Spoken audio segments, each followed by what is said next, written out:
Good morning, everyone. I wanted to talk this morning about something that came across my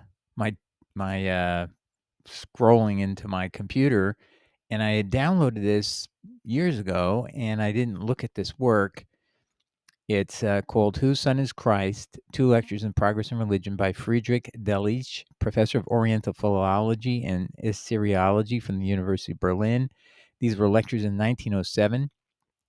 He's the son of the famous commentator Franz Delitzsch, and he has some very interesting insights into Christianity that deal with the issues we've been dealing with on the channel. More controversial issues that a lot of people push back on.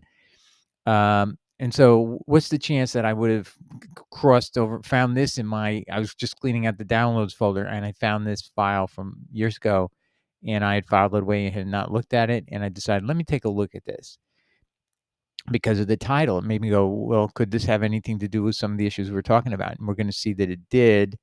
And, but I want you to know, I want to revisit another issue before we look at this, of why I'm so concerned about the issue of what our Ebionite original church was concerned about in the nature of Christ, as they believed that their gospel had been changed.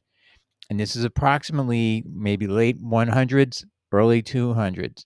So let's take a look at that just so we can remember what the stakes are from their perspective, not from ours. We're comfortable, if the Jewish people don't want to believe in Christ because we have all these problems, that's their problem. That's how we handle it. But our original founders didn't take that approach. They were not lax about this issue, and they were very strong on it. So let's kind of recreate where they're coming from. And so let's look at Eusebius's mention of why the Ebionites engaged Symmachus, and then we'll read "Whose Son is Christ," just 3 or 4 pages. Okay, so here we have the original quote of Eusebius telling us why the church engaged Symmachus, who gets labeled as an Ebionite, okay, for all of his pains and efforts. And so it's just, you can see it's very few lines, but so much information is conveyed here, which we discussed thoroughly in another thing, and I'm not going to go through it all again. But this is Eusebius, the church history, book 6, chapter 17. As to these translators, it should be stated that Symmachus, he was a translator, was an Ebionite. He was not. He was an interpreter of the Jews, but this is a slander, because he's going to agree with the Ebionite church. But the heresy of the Ebionites, as it is called, and the Ebionites are what? Unequivocally, they are our earliest church. And that's even proven by the Dead Sea Scrolls, the Damascus document, all these other documents, the Spouter of Lie documents, and all that proves that. And it was already known, the religious encyclopedias always said the Ebionites were the original church under James, the apostles, and so on and so forth. So, all early Christians were called Ebionites because this was the name of our church. It was, and the word Ebion means the poor, and so it was to exemplify that, blessed are the poor. So they picked a name that would suit the words of Christ. So it's just simple as that. So, but the heresy of the Ebionites asserts that Christ was the son of Joseph and Mary, considering him a mere man. Now, we don't say he's a mere man, but I would say, the Ebionites are saying he's a man. He was born a man. And insists strongly on keeping the law in a Jewish manner, as we have seen already in this history. Commentaries of Symmachus are still extant. Now they are not. So Eusebius, by the way, is a church father writing around the 325 period AD. Are still extant, in which he appears to support this heresy by attacking the Gospel of Matthew. Now, he's not attacking the Gospel of Matthew. What he's doing is he's saying it was attacked, and I'm going to support the defense the Ebionites are raising to some translation issue on this very issue. The issue was Jesus, the son of Joseph and Mary. So the only issue that can have any implication that you would need a translator about it has to be Isaiah 7, verse 14, because we're still fighting over it today. Okay, Origen states that he obtained these and other commentaries of Symmachus on the scriptures from a certain Juliana, who he says received books by inheritance from Symmachus himself. So Symmachus was dead by the time Origen gets to Juliana's house and sees there's a note inside of a book, which some other commentator mentions 120 years after, or 100 years after Eusebius writes this. So this is why we should care. If our original church, the Ebionites, cared, we should care, and we should know what they're trying to defend and protect. Now, with that in mind, I want to now go to Delitzsch, Friedrich Delitzsch, for his commentary. And by the way, he's a top expert on Middle Eastern languages, the Assyrian culture, and he's a professor at Berlin, and he's the son of a famous commentator. Everybody reads the Delitzsch commentaries to this day.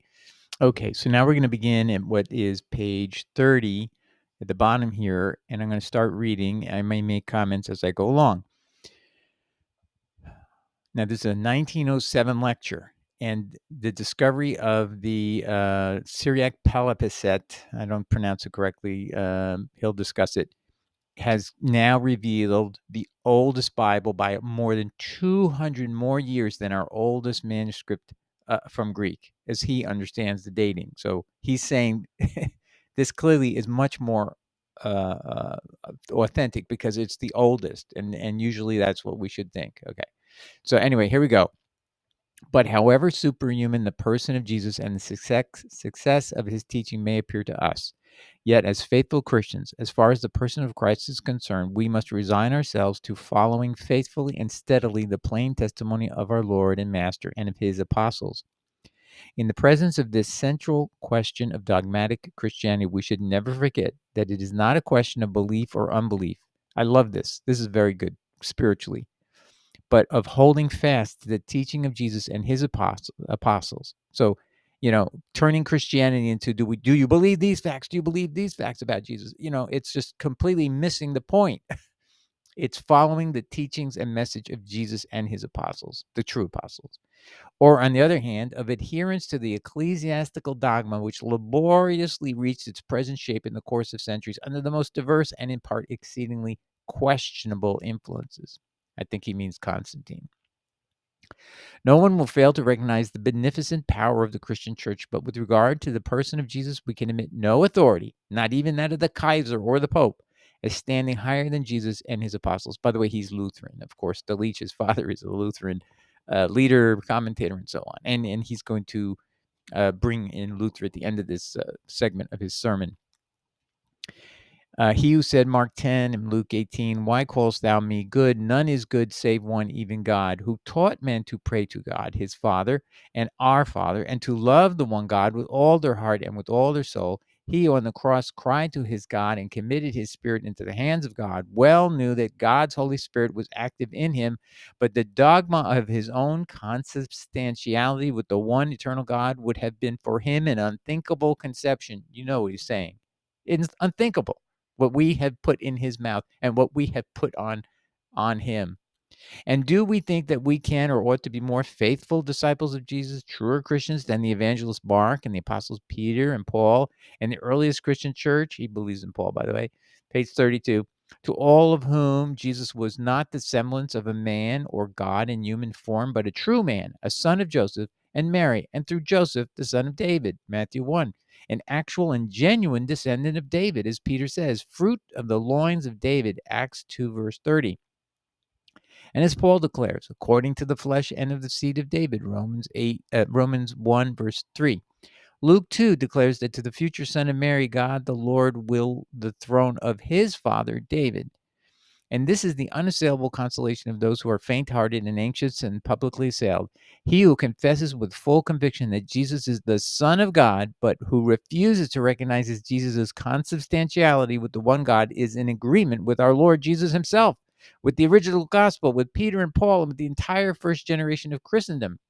Ought not this to be sufficient for any Christian, even if the scientific study of the Old Testament had not placed it beyond doubt that the two solitary passages in the whole of the New Testament, which relate the supernatural birth of Jesus, Matthew 1, verse 18 and 25, Luke 1, verses 26 and 38, rest upon an error in translation and a palpable mistake in exegesis?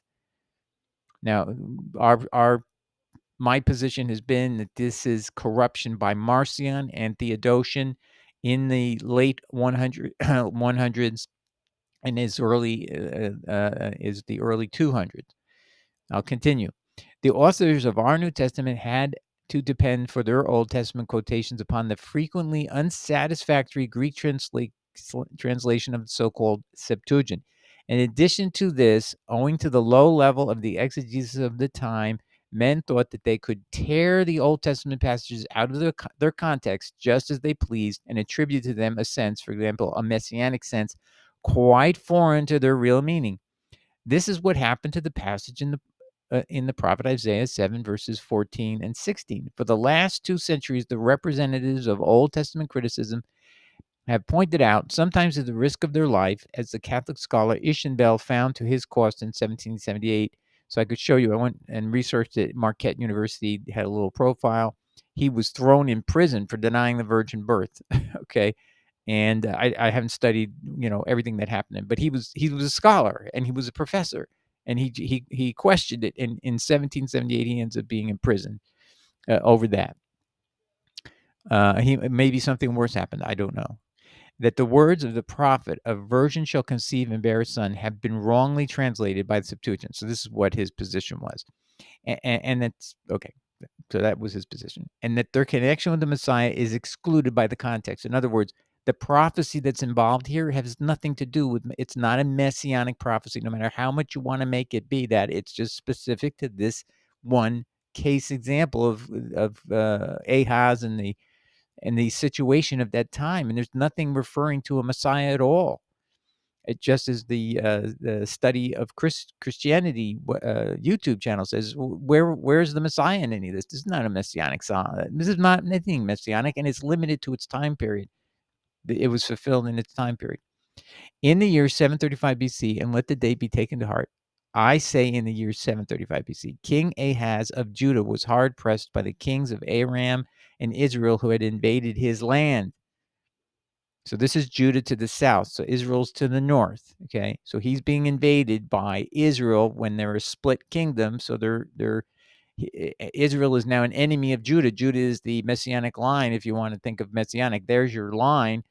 And it's being threatened by Israel and the king of Aram, who have invaded his land. The prophet Isaiah, however, proclaims to the king who consulted him that Israel and Aram within a short time would be laid waste by the Assyrians. And he gives to the king, as a pledge for the correctness of his prophecy, the sign that I think it's supposed to say, a young woman who is now with child shall be able to name the son which she is to bear Emmanuel, God with us, since within a few months the deliverance which has been promised shall be accomplished. It is plain that Isaiah could not have given Ahaz as a pledge of his word a sign that would be fulfilled 700 years later. In addition, everyone who has even a slight knowledge of Hebrew, and this guy, by the way, beyond world, that's his living. He deals with Hebrew, Syrian languages, ancient Middle East languages. This is what he was known as a specialist for, okay? In addition, everyone who has even a slightest knowledge of Hebrew knows that if the idea of immaculate conception was to be expressed, Bethulah is the only word that could have been chosen, and that, on the contrary, the Greek rendering of the word in the text, Almah, meaning the text is Hebrew, Almah, by virgin, is simply false. It follows that the foundation on which the comparatively late New Testament legend, he's saying it's added, he knows it's corruption, he's going to prove it to you in a minute, has been built, breaks down. But God has since testified still more plainly to the lofty spiritual monotheism taught by Jesus. The earliest of the 3 synoptic gospels, the Gospel of Mark, as is well known, now I don't believe it's truly the earliest is still the Hebrew Matthew, knows nothing and says nothing of a supernatural generation of Jesus. And even within the Gospels of Matthew and Luke, which contain the announcement of the virgin birth to Joseph or Mary, as the case may be, there exists between these announcements and the rest of the story unmistakable contradictions. And he uses an example, Luke 2, verse 50. And they understood not the saying which he spoke unto them. In other words, how could they not understand what was being said? So this is somebody interpolating, making up stuff that doesn't really make sense. Yes, both Matthew and Luke have genealogies. Matthew 1, verse 1 through 16, Luke 3, verse 23 through 38, the genealogies, which carry back the descent of Jesus of Nazareth through Joseph to David and David's forefathers. Common sense teaches us that these genealogies, whose sole aim is to prove that Jesus is the son and descendant of David through Joseph, the son and descendant of David, would be absolutely meaningless and useless if Joseph had not been the father of Jesus according to the flesh. Duh. If his father were only in appearance, and Jesus were a son of Mary, who only belonged to Joseph according to the law. So just so you know, Docetism was condemned as the message of Antichrist by John twice in his epistle. 1 John chapter 1 and 2 John, I think it's chapter 3. That when you say that Jesus didn't really come in the flesh, he's come in some other way than true human flesh, he said this is the message of the Antichrist. So those people are afraid of, I don't want to take the mark of the beast. I mean, it is theoretically possible that John was prophesying to us exactly of what we're talking about. Jesus only comes by the appearance of having human flesh, but he really isn't. He's God from birth, and his flesh just has, genetically has something from Mary, but he's primarily obviously going to be God if that's what we are putting on him. So you could make a good argument. It's the message of Antichrist. So it's something to be taken seriously in your own personal life, and it doesn't cost you anything except what? It's in your own mind. What are you going to go tell people? I have this problem. But you will now be a supporter of those who want to help correct the Bible back to the way it originally read. And that is going to show you the oldest Bible and what it says as we get closer. Further, this would be in direct contradiction to the testimony of the apostles. We can understand that in early times, in order to reconcile these genealogies of Jesus with the legend of the supernatural birth, men thought they were justified in introducing corrections in the Gospel of Matthew at the end of the original wording of the genealogy. But higher criticism has long been clear-sighted enough to see through these alterations of what we presuppose as the original text. And here it comes. He's now going to tell us a miracle has happened. We now have the oldest Bible. And what do you think pops up? And it just got discovered a short time before he's writing in 1907. And this is what's so amazing to me, is this really should have settled the whole issue the minute this came out. But rather, have you ever even heard of this oldest Bible? And it's not the Sinaiticus that Tischendorf finds in a monastery. This is a Sinaiticus. It's called Sinaiticus because it comes out of the Sinai. But that's the only thing it has in common with Tischendorf's Sinaiticus. This is called the Sinai Sinaiticus of the Palimpsest, and that's different and it's unique. So let's listen. And just as though Sinai, from which according to the Old Testament there went forth the call, "Hear, O Israel, the Lord that God is one God," was to be once more a witness before all the world to the sole unity of God, so it was on Sinai, as is well known, that the original text of this passage in Matthew was lately discovered. In the monastery of St. Catherine of the English scholar Mrs. Lewis discovered in 1892 a palimpsest manuscript containing the four Gospels in a Syriac translation. So here's a woman who has nothing to do with anything involving biblical stuff, and she's looking around the monastery and she finds this book, and she goes, "Hey, maybe I should tell somebody of importance about this book." And she doesn't make a dime off of this, although she became, I think, world famous from this at that time. I mean, everybody was like, "Oh my gosh, who is this person that found this wonderful treasure?" Anyway, containing the four Gospels in a Syriac translation. Syriac is basically an Aramaic language, and so this is it could be the actual. A lot of people say when it says in the Apostolic times Jesus spoke Hebrew to Paul. Remember, Paul claims that Jesus said something to Hebrew in him. They say, well, that's really Aramaic. Well, if it is, and the Gospels are recorded in that kind of Hebrew, because the difference between Aramaic and Hebrew is like saying, you speak British and I speak English. Okay, it's just accents and some new unique words as the language evolves. So theoretically, Syriac could have been, these could be the actual literal original words, because it could have been written in the Aramaic language. The troublesome deciphering of this, which we owe in the first place to the English scholars Bensley and Burkitt, and in our prior videos we showed you Burkitt's book where he presents this text in footnote 16. I showed you how he translated it, has given us a text of the Gospels which, in the judgment of the most competent New Testament scholars, 22, is 200 years older than the Greek manuscripts of the Gospel which underlie our editions of the Bible. 200 years older than the manuscripts that underlie our Bible. And I think what he's thinking of there is the Textus Receptus is supposed to be, from Erasmus, is supposed to be predicated on the Codex Bezae, which, you can find a lot of passages they don't use, but it's the oldest. Up to that time, it was the oldest Bible that we knew about, and that was 400 AD. So he's saying this is dating, and I had never realized what he's implying here is this is dates to the 200s. So if that's true, but whatever it is, it's 200 years older than anything else, and it says, you're going to see what he's going to tell you what it says. So I'm not going to take away his opportunity to tell you himself.